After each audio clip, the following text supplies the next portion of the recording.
욥기 33장은 욥이 이제 엘리후가 욥을 향한 첫 번째 이야기라면 오늘 읽었던 34장은 두 번째 이야기예요. 그래서 1절에 보니까 엘리후가 말하여 이르되 이렇게 시작을 하고 있죠. 33장과 비슷한 구성이 되어져 있어요.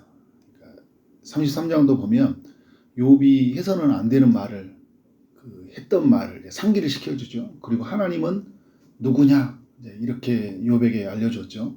오늘 이제 34장도 욥이 해서는 안 되는 말, 5절과 6절의 말인데 그 말을 상기를 시키고 이후에 하나님은 누구냐라고 이제 말을 해줘요. 5절과 6절에 이제 이런 말을 했어요. 욥이 내가 의로우나 하나님이 내 의를 부인하셨다. 내가 정당함에도 거짓말장이라 하셨고 나는 허물이 없으나 하살로 상처를 입었노라. 욥의 말에 따르면 하나님은 그 욥의 의를 부인하신 분이다 라는 거예요. 그리고 욥을 거짓말장이로 만드시는 분이다.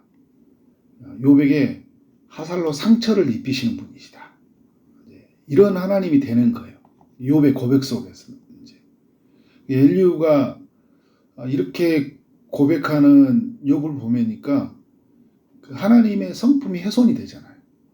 하나님의 속성, 하나님이 하시는 일들이 있는데 이 믿음의 사람이 이런 말을 어떻게 할 수 있을까?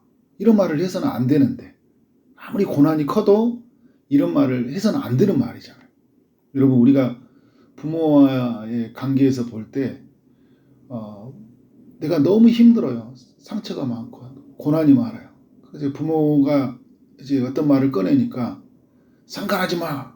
막 예를 들어서 부모한테 이런 말을 할 수 있겠지, 힘들면. 그죠?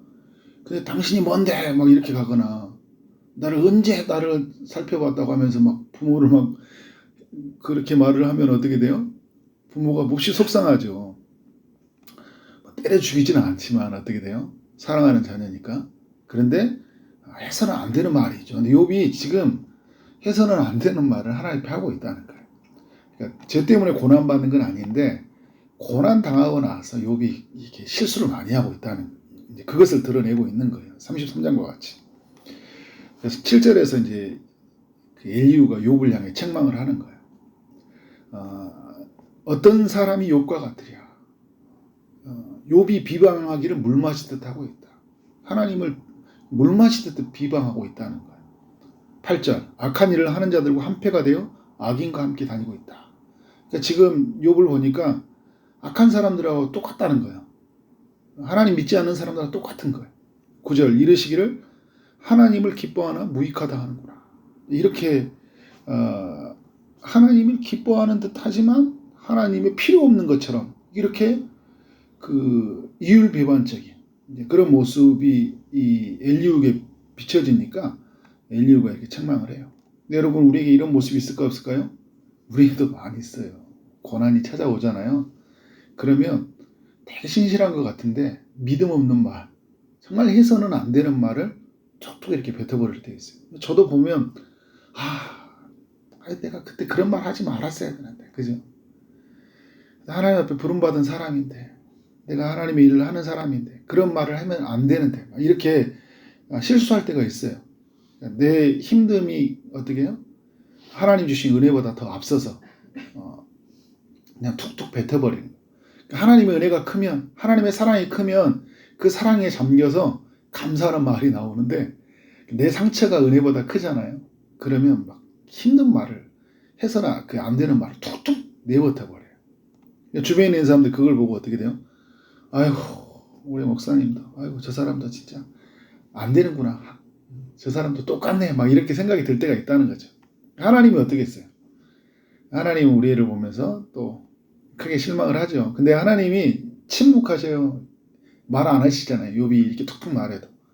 하나님 누구인지를 이제 38장에서부터 이제 드러내시면서 이제 다른 이야기를 통해서 욥을 책망하죠. 욥이 이제 하나님을 만나게 되는데 엘리후는 그 하나님을 만나기 전에 하나님이 누구인지를 이제 이야기를 해줘요. 그 역할로 하는 거죠. 10절부터 12절까지 어떤 이야기 합니까? 하나님은 악을 행하지 않는 분이다 라는 거예요. 불의를 행하지 않는 분이다. 욥은 하나님이 마치 악을 행하는 것처럼 이야기했거든요. 근데 여러분, 하나님은 악을 행하시는 분이 아니에요. 근데 악이 왜 있냐? 이 세상에 악을 허용해 주시는 분이에요. 허용적 작정이라고 해요. 신학에서 말할 때. 악을 하나님이 적극적으로 행하는 분이 아니에요. 사단이 욥을 시험하도록 허용해 주셨잖아요. 허용해 주셨는데 악을 행하는 분이 아니라는 거예요. 불의를 행하지 않는 분, 공의를 굽히지 아니하는 분이다 이야기를 하고 있어요. 왜냐하면 여러분, 하나님은 선하신 분이에요. 토보잖아요. 하나님은 선하시다. 하나님이 진실하시다. 시편의 기자들이 고백했던 거죠. 하나님은 선하시고 진실하시고, 그리고 하나님이 하는 것은 언제나 옳은 거예요. 우리가 여러분 이걸 놓치면 안 되죠. 근데 이제 그러면서 13절부터 15절까지 하나님이 그 자신의 뜻을 따라서 사람의 죽고 사는 것을 결정하는 분이다.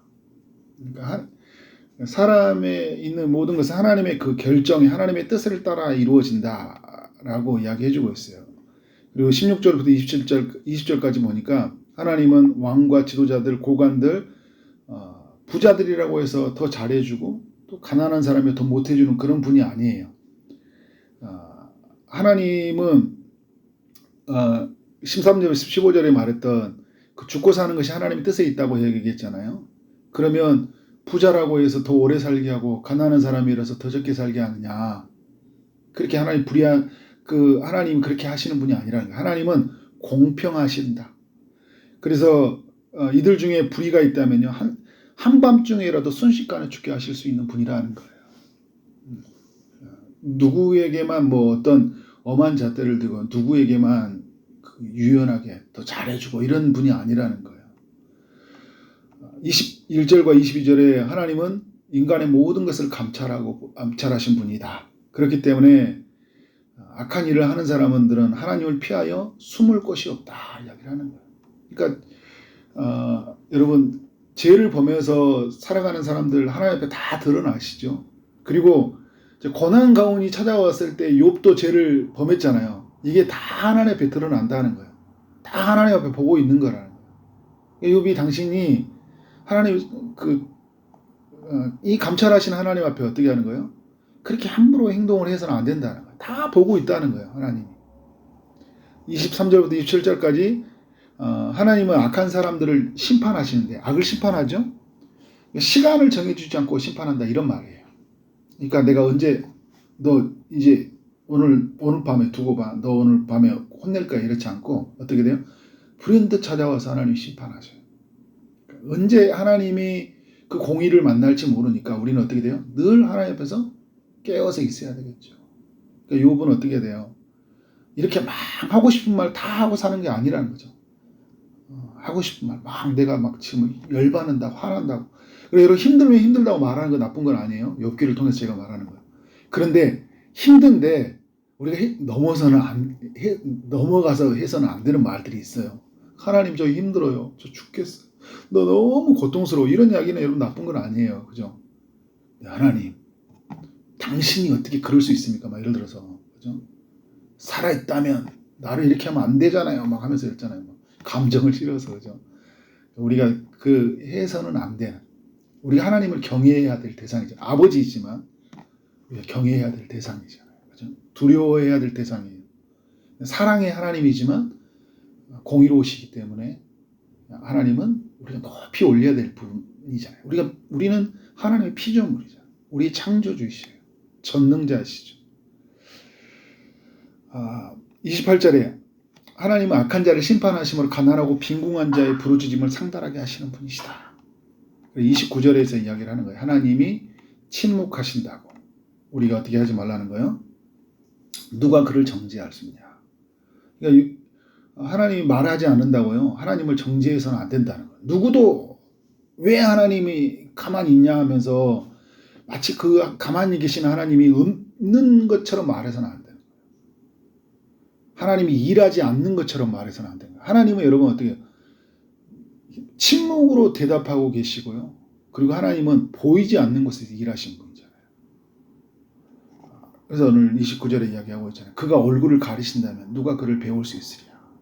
그러니까 우리가 여러분 보이지 않는다는 것들 이런 것들 될 때 우리가 늘 뭐예요? 굉장히 답답함이 있잖아요. 보고 싶거든요. 그래서 하나님 보여달라고 하거든요. 근데 우리가 볼 수 없는 존재잖아요. 누가 볼 수 있어요? 근데 내가 보이지 않는다고 해서 없는 게 아니잖아요. 근데 우리가 없는 것처럼 살아갈 때가 있다. 하나님 보이지 않으니까. 뭔가 보여주기라도 하잖아요. 천둥이라도 짜고 지금 말할 때 뭐가 딱 꽝꽝 치면 하나님이 나에게 말씀하시고 이렇게라도 해야 되는데 아무것도 보여주지 않으니. 그래서 어떻게 돼요? 우리가 함부로 하나님을 정죄하고 비난하는 말을 할 수 있다. 그래서 이제 31절에 정말 이 욥이 가지고 있었던 그 죄들에 대해서 이제 그 엘리후가 이야기를 하고 있어요. 엘리후가 욥에게 예쳤던 건 뭐냐면, 그러니까 내가 하나님 앞에서 그런 죄를 묻고 또 하나님 앞에서 내 연약함을 고백하면서 지금 나의 그런 하나님 앞에서 그런 불건강함, 이런 실수함들에 대해서 어떻게 해요? 하나님 앞에 그렇게 나가야 되는데 그렇지 못하는 그 욥의 모습들에 대해서 이야기를 하고 있어요. 그래서 37절에 그의 죄에 반역을 더하며 우리에 어울려 손뼉을 치며 하나님을 거역한 말을 하는구나. 근데 엘리후가 이제 인간이니까요. 욥을 다 알 수는 없잖아요. 그래서 욥이 엘리후의 말이 막 100% 맞는 것처럼 보는 건 아닌 것 같아요. 그러니까 욥이 볼 때 마치 어떨 때는 마치 욥이 죄 때문에 고난을 받는 것처럼 말하는 뉘앙스가 있긴 있어요. 그렇지만 그렇게 학언을 하지는 않아요. 어떤 이제 과정을 두고 이야기를 하고 있거든. 그래서 엘리후는 욥을 다 알지는 못하는 것 같지만 그렇다고 해서 욥을 모르는 건 아니에요. 왜냐하면 지금 욥이 하는 말들 속에서 죄가 드러나니까 이전에는 엘리후가 모르겠다는 거예요. 그래서 엘리후도 이 이전의 이야기를 가지고 막 확대돼서 이야기는 하지 않지만 자신의 신학은 또 어떤 신학을 가지고 있냐? 인과응보의 그 신학의 구조를 가지고 있어요. 죄를 범하니까 하나님께 벌을 받는다. 그렇지만 이것을 욥에게 적용을 하지는 않은 것처럼 말을 해요. 그렇지만 여러분 욥이 어떻게 돼요? 엘리후 이야기를 들어야 되는 거죠. 왜냐하면 지금 자기의 그 연약함이 지금 드러나고 있으니까. 그러니까 욥이 아무 소리 안 해요. 엘리후가 6장을 대해서 이야기할 때 아무 소리 안 합니다. 빌닷이 여러분 한 5구절 정도 이야기하니까 바로 6장을 이야기해버린 사람이잖아요. 다른 친구들이 1장을 이야기하잖아요. 성경의 분량을 말하면 욥은 2장을 이야기를 해요. 그러니까 이야기를 또 하려고 또 끼어들면 내가 할 말이 많은데 좀 내 말을 좀 들어보라고 이렇게 했던 사람인데 엘리후가 이야기하니까 가만히 있는 거야. 내가 좀 실수를 많이 했구나. 이런 게 이제 드러난 거죠. 그러니까 나중에 하나님을 만나고 나서 욥이 어떻게 돼요? 회개하잖아요. 회개해요. 자기의 그 하나님을 다 보지 못했던 것. 그 하나님의 침묵 앞에서 자기가 죄를 범했던 부분들에 대해서 고백을 하는 거죠. 그러니까 엘리후의 이야기를 좀 더 정리해보면 하나님이 누구냐 할 때 하나님은 인간이 죽고 사는 것을 다스리는 생명의 주관자이시다. 모든 사람에게 공평하신 분이고 인간의 모든 것을 감찰하시는 분이고 악한 자를 심판하시고 가난하고 빈궁한 자의 부르짖음을 상달하게 하시는 분이시고 침묵 속에서도 말씀하시고 보이지 않는 곳에서도 일하시는 분이시다. 하나님은 이런 분이다라는 거예요. 그러니까 욥은 이런 하나님을 잊어버렸다는 거예요. 이 하나님 앞에서 하나님을 어떤 분으로 여겼냐면 악을 행하고 불의한 일을 하시는 분으로 욥이 그렇게 말 속에서 하나님을 그렇게 어떻게 해요? 높고 높으신 하나님을 그 영광을 땅에 떨어뜨리는 그런 어떤 죄를 범했다. 이런 이야기가 담겨 있는 거예요. 하나님을 잊어버리니까 이런 죄를 범한 거잖아요. 우리도 여러분 고난이 찾아오면 하나님이 마치 없는 것처럼 우리가 그렇게 말을 해버릴 때가 있다는 거죠. 막 우리 안에 내가 정말 정직하게 살아가는데 손해를 보고 뭔가 정말 믿음으로 살아가는데 막 몸이 다치고 정말 사람들을 사랑하고 나는 그렇게 믿음으로 하나님의 사람들을 섬기고 살아갔는데 누군가가 나에게 모함을 하고 오해를 하고 내게 있는 것을 빼앗아 가버릴 때 어떻게 해요? 그래서 막 너무 화가 나니까 하나님 앞에서는 하지 않는 것 같이 될 때가 있어요. 그런데 사람들하고 톡톡 이야기를 주고받는 과정에서 보면 믿음 없는 말을 하는 거예요. 그래서 교회 공동체에서 나눔을 할 때는 괜찮아요. 속으로 모임을 할 때는. 그래서 믿음의 말을 하려고 해요. 그런데 그렇지 않은 사람들하고 또 이렇게 있을 때 어떻게 해요? 막 되는 것도 없어 나는. 뭘 해도 안 돼. 그래도 야 너 예수 믿는 사람이다. 하나님 기도하면 되잖아. 모르겠어. 뭐 기도해도 되는지 모르겠다. 막 이런 말 있잖아요. 기도해. 너무 힘들어. 막 사는 게 힘드네. 하나님 내 왜 기도 안 들어줘? 이렇게까지 이제 갈 수는 있는데 하나님은 내가 이렇게 되는 걸 원하지 않는 것 같아. 내가 원하는 걸 되지 않는 것 같아. 막 이런 것처럼. 우리가 하나님이 그렇지. 근데 여러분 욥이 엘리후가 이야기했던 하나님을 부인하는 거 아니죠. 욥이 알고 있는 하나님이에요. 사실은요. 오늘 이야기 들었던 이야기가 생소한 이야기가 아니에요. 근데 자기가 늘 외쳤던 말인데 자기에게 적용되지 않는 말이 되고 있는 거예요. 사실은. 저도 여러분 이런 실수를 범할 수 있는 거예요. 여러분에게 막 말씀을 가르치지만 저를 거치지 않는 저에게 적용되지 않는 말을 하는 거예요. 욥에게 지금 그렇게 적용되지 않는 말을 되고 있잖아요. 그러니까 어떻게 막 함부로 막 실수하고 됩니다. 그래서 여러분 우리는 어떻게 돼요? 하나님을 많이 알아야 돼요. 하나님을. 그래서 그 많은 알미 우리의 삶이 돼야 돼요.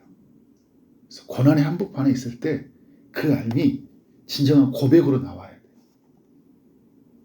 욥이 처음에 고난이 찾아왔을 때 주신 이도 여호와, 취하신 이도 여호와요. 믿음의 고백을 하잖아요. 그러니까 그 고백이 어떻게 돼요? 고난의 한복판에서 고난이 깊어지면 깊어질수록 하나님이 침묵이 오래돼 가면 오래 갈수록 어떻게 돼요? 그때도 그 고백을 잃지 않고 하나님이 내게 이를 허락하셨다면 내게 그 이유가 있을 것이라고 생각하고 하나님의 대답을 묵묵하게 기다려야 되겠죠. 힘들면 힘들다 말하지 말라는 게 아니에요, 여러분. 힘들다 말하십시오. 그런데 하나님을 영광을 모욕하는 말을 하지 말아라. 그래서 우리에게 끊임없이 하나님 믿음의 말을 하고 우리 믿음의 말을 하기 위해서 끊임없이 우리 성령의 도우심이 필요하다.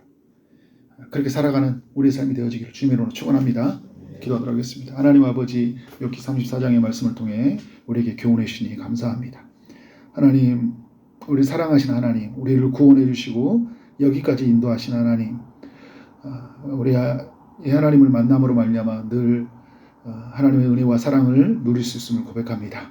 하나님 고난이 찾아오고 힘듦이 찾아올 때 하나님을 잊어버리지 않도록 우리의 이 고백이 희미해지지 않도록 인도하여 주옵소서. 어떤 순간이 찾아올지라도 하나님의 영광을 훼손하지 않게 하여 주시고 그 하나님을 경외하는 마음으로 가지고 끝까지 믿음으로 살아가는 삶이 되게 하여 주옵소서. 주의 성령을 통하여 하나님을 온전히 알게 하여 주시고 또 성령을 의지해서 하나님의 그 알미 우리의 삶 가운데서 이루어지도록 주님이 함께하여 주실 줄 믿습니다. 오늘 또 주의 응답을 기다리는 이들에게 찾아가셔서 주님이 일하시되 주님이 만져주시고 주님이 고쳐주시고 주님이 일하여 주실 줄 믿습니다. 오늘 하루를 허락하신 하나님 모든 일에 최선을 다해 일하게 하심으로 말미암아 하나님께 영광이 우리 모두에게는 큰 기쁨이 되는 하루 되게 하여 주옵소서. 예수 그리스도 이름으로 기도드렸사옵나이다. 아멘.